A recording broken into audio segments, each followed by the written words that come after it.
भी चेयरमैन होता है वो अपने हम ख्याल लोगों को मुतवल्ली बनाते हैं और वो मुतवल्ली बन के वो जैसे चाहते हैं उसके अंदर पूरा घमाघेल करते हैं। सबको डिलीट कर दिया मैंने जी। तो ये पूरी तरीके से हो रहा है और इससे औकाफ को बहुत नुकसान हो रहा है। तो आदमी चोरी करते हुए डरेगा। बेशक। इंडिविजुअल एक आदमी वो जो समझ में आएगा हम मुतवल्ली हम जो समझ में आया कर रहे हैं। हमारे यहाँ लखनऊ में भी ये है, जिन औकाफ पे पब्लिक टच है जहाँ कौम आती है तो वहाँ की हालत ठीक है। ये है कि इतनी ज़्यादा प्रॉब्लम है, इतनी परेशानी है, बता सकता हूँ कि मैंने ये सुना कि यहाँ ये वक्त भी किया, वहाँ वो वक्त भी किया, वहाँ वो वक्त भी किया, मगर बनता हुआ कम और बिकता हुआ ज़्यादा दिखाई दे रहा है। फेरिस्त मुरतब कीजिए, मुरतब करके दीजिए, ये मेरी जिम्मेदारी है। मैं हफ्ते से 10 दिन के अंदर इंशाल्लाह उन लोगों को वहाँ के ऊपर मुंतखब है। नाज़रीन कराम अस्सलाम वालेकुम, मैं हूँ खादिम अब्बास रिजवी और आप देख रहे हैं IIN प्रेजेंट अज़ादारी जौनपुर।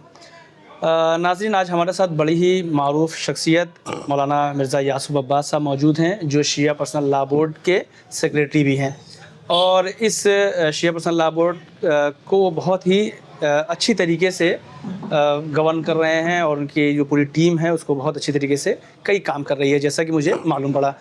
आज मैं मौसूफ के साथ हूँ और मैं इंशाल्लाह ताला कुछ जो शिया मसाइल हैं उन पर उनसे बातचीत करूँगा। बहुत बहुत जनाब का बहुत बहुत शुक्रिया, बहुत बहुत शुक्रिया आपका। जनाब, सबसे जो करंट और मुझे लगता है कि बहुत अहम मसला है वो औकाफ से जुड़ा मसला है।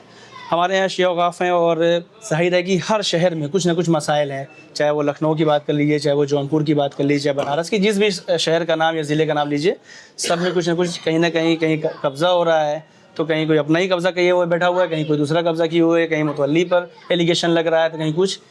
तो as a Shia personal law board ज़ाहिर है कि जो कोई सुनेगा तो ये कहेगा कि भाई ये पर्सनल लॉ बोर्ड है और ये कुछ ना कुछ तो ज़रूर कर रहा होगा। तो मैं रोड मैप जानना चाहता हूँ कि वफ़ को लेकर क्या है। देखिए, औकाफ को लेके मैंने एक तजवीज़ रखी थी और मैं मुसलसल वो तजवीज़ रखता हूँ कि औकाफ को लेके मैं तो गांव-गांव, देहात-देहात, बस्ती-बस्ती, शहर-शहर जाता हूँ। यूपी और बिहार में शिया वक्फ बोर्ड अलग है, सुन्नी वक्फ बोर्ड अलग है, मुस्लिम वक्फ, और वैसे पूरे मुल्क में मुस्लिम वक्फ है जी। मगर औकाफ को लेके जितनी करप्शन और जितनी प्रॉब्लम यूपी में है जी उतनी हमें कहीं सुनने को नहीं मिली। जी। और उसकी वजह यह है कि जो भी चेयरमैन होता है वो अपने हम ख्याल लोगों को मुतवल्ली बनाते हैं जी और वो मुतवल्ली बन के वो जैसे चाहते हैं उसके अंदर पूरा घमाघेल करते हैं, अपनी मर्ज़ी से चलाते हैं। मेरे ही उसके अंदर एक नज़रिया ये था कि अंजुमन है मातमी, हर शहर में मातमी अंजुमनें हैं, मातमी अंजुमनों के हाल है औकाफ को किया जाए। ये इंडिविजुअल अगर आपने यासूब अब्बास को बना दिया, कहा कि ये मेज़ वफ़ है तो, और उस मेज़ के साथ में ये सोफ़े भी हैं, ये रूम भी है और ये बेड भी है, तो मैंने सिर्फ मेज़ को दिखाया और इन सबको डिलीट कर दिया मैंने जी। तो ये पूरी तरीके से हो रहा है और इससे औकाफ को बहुत नुकसान हो रहा है। लिहाजा इसके अंदर अंजुमन है मातमी को, मातमी अंजुमनों को, पूरे सूबे की उनको आगे आना पड़ेगा और मातमी अंजुमनों को ये जिम्मेदारी देना पड़ेगी औकाफ की। और जब तक औकाफ मातमी अंजुमनें उससे वाबस्ता नहीं होंगी तो औकाफ जो हैं उसकी बदहाली। जैसे मान लीजिए आपने अंजुमनों का जिक्र किया, ज़ाहिर है हर जगह अंजुमन है, जौनपुर में भी शहर में इसी 22 अंजुमनें हैं, इसके अलावा जो रूरल एरिया वहाँ अंजुमनें अलग हैं।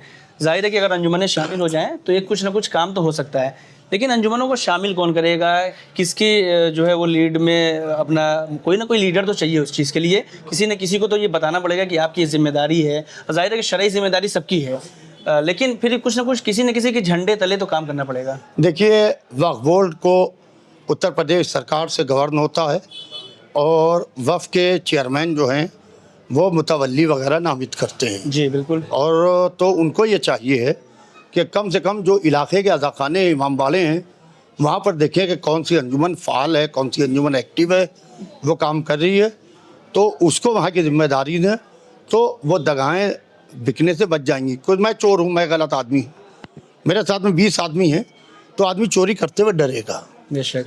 इंडिविजुअल एक आदमी वो जो समझ में आएगा हम मुतवल्ली हम जो समझ में आया कर रहे हैं।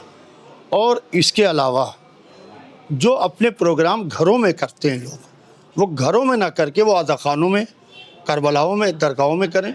जी। जैसे बड़े बड़े प्रोग्राम होते हैं, कौमी प्रोग्राम होते हैं, وہ جب اس جگہ کریں گے تو وہاں پبلک ٹچ ہوگا. جی بالکل. جب پبلک ٹچ ہوتا ہے تو آنا جانا ہے تو لوگ کہیں گے یہ چیز یہاں رکھی تھی اب وہ کہاں چلی گئی, وہ چیز کہاں چلی گئی, وہ زمین کیا ہو گئی, تو لوگ بیچتے ہوئے ڈریں گے.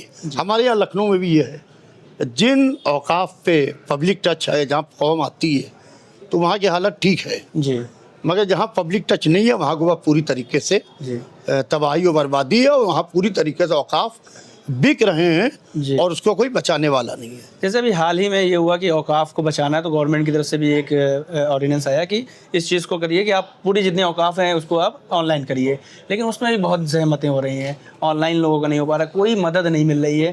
کیسے لوگ ان چیزوں کو مینیج کریں گے؟ دیکھیے پوری طریقے سے جو امید پورٹل کے اوپر کام ہو رہا ہے, پورٹل بند رہتے ہیں, سروس بالکل نہیں ہوتی ہے, پوری طریقے سے لوگ پریشان ہوتے ہیں. ابھی میں آپ کے یہاں تھا, ابھی میرے سامنے شکایت آئی, تو میں کل وہاں تھا آپ کے فاروق آباد میں تھا رات کو, فاروق آباد میں سیم یہی پرابلم میرے سامنے آئی.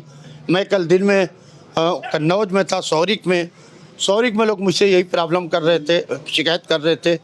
تو کہنے کا مقصد یہ ہے کہ اتنی زیادہ پرابلم ہے, اتنی پریشانی ہے امید پورٹل کو لے کے, اور وہاں کے اوپر وہ اپنے وقف کو رجسٹر کرانا چاہتے ہیں, اور معاملات اتنے پھنسے ہوئے ہیں, اتنے پیچیدہ ہیں کہ وقف رجسٹر نہیں کر پا رہے ہیں. جناب راہ حل کچھ سمجھ میں نہیں آ رہا ہے. اس کا کوئی حل سمجھ میں نہیں آ رہا ہے, اور یقین مانیے یہ مال خدا, مال رسول, مال امام ہے, اور سب کو مل کے اس کی کوشش کرنا چاہیے کہ اس کو ہمیں کیوں کر بچانا چاہیے.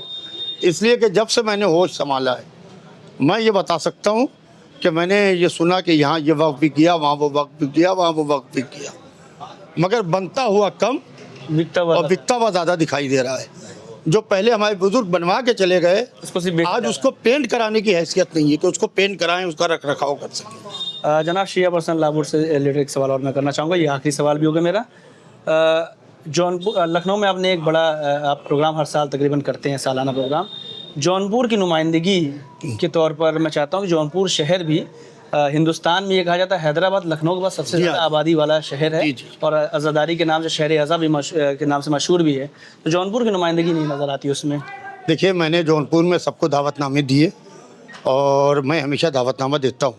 آپ کے جونپور کے سردار نواب صاحب ہمارے وائس پریسیڈنٹ ہیں مہاراشٹر کے, کیونکہ وہ بمبئی میں رہتے ہیں. اس کے علاوہ آپ کے مولانا محمود الحسن صاحب قبلہ, مولانا محمود الحسن صاحب قبلہ کے فرزند ناصریہ کالج والے, وہ ہمارے سیکریٹری ہیں, اور شیعہ آپ کے آل انڈیا شیعہ فصلہ بورڈ کے, صحت کی خرابی کے سبب نہیں آ پائے تھے. بہرحال یہاں کے اوپر اگر سے کچھ ذمہ داروں کی فہرست ہمیں دی جائے تو میں پوری طریقے سے حاضر ہوں اس میں, کہ میں اس کے اندر باقاعدہ, کیونکہ اس کے ہماری جو میٹنگ ہوتی ہے ہماری ایگزیکٹو کمیٹی کی, ایگزیکٹو کی میٹنگ میں رکھ کے اس کو پاس کرا کے آپ ہی ذمہ داری کو لے لیجئے. ہمارے تمام ذمہ دار حضرات لے لیں, دیپو بھائی لے لیں, حسن قمر صاحب, تو آپ بیٹھے ہوئے ہیں, آپ لے لیں, کوئی بھی لے لے, تو آپ ایک فہرست مرتب کیجئے, مرتب کر کے دیجئے. یہ میری ذمہ داری ہے, میں ہفتے سے 10 دن کے اندر انشاءاللہ ان لوگوں کو وہاں کے اوپر منتخب کروں. بہت بہت شکریہ جناب. بہت بہت